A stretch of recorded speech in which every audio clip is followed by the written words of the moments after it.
Anneliese Dodds, Labour MEP for the South East. The European Investment Bank says this is the largest amount of money it's ever loaned to a European university, and it's going to Oxford. What kind of things can this £200 million be used for? Well, I'm absolutely delighted to hear about the announcement. I mean, £200 million is a huge amount of money. I think it's really going to revolutionise what Oxford University can do. I mean, we've already heard they're thinking of attracting up to 600 new scientists into the new facilities they can build with this money. So it's very exciting stuff. Just explain a bit about European money of this sort. What kind of things can it be used for? Are we talking about buildings? Are we talking about people? Just explain a bit about European funding. Yeah, so the European Investment Bank is just one of many sources of European funding that we've managed to attract in the southeast of England.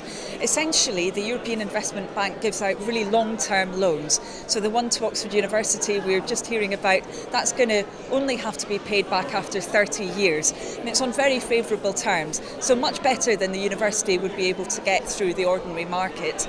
And that can be used to invest in facilities and infrastructure. We've seen these loans being used, for example, in the rest of the southeast around environmental improvements as well, making buildings more sustainable, improving even sewage systems. So it can be used for lots and lots of different purposes. And the advantages of getting funding and investing in universities in the southeast. You're an academic by background. If you've got millions of pounds coming to your university, another one of your universities here in the southeast in Oxford, what does it mean to the university but also to the region? Universities across the southeast have already been very good at attracting research funding from the EU, and in fact Britain gets more of those funds per head of population than any other European country.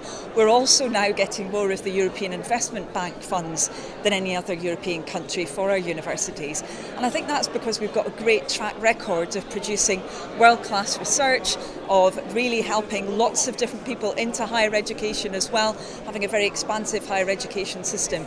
And the EU's recognising that, and I think that's terrific. Is there a connection between investing in the southeast universities and kind of jobs and growth and that kind of thing for the region? Yeah, I think there's no question about that. I mean, you can see that very visibly. I actually live in Oxford.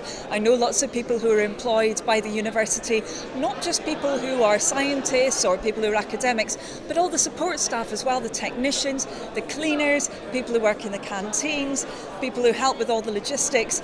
They're really important jobs, and it's great that we're getting more of them coming into Oxford, and it'll have a knock-on impact, I think, right across our region.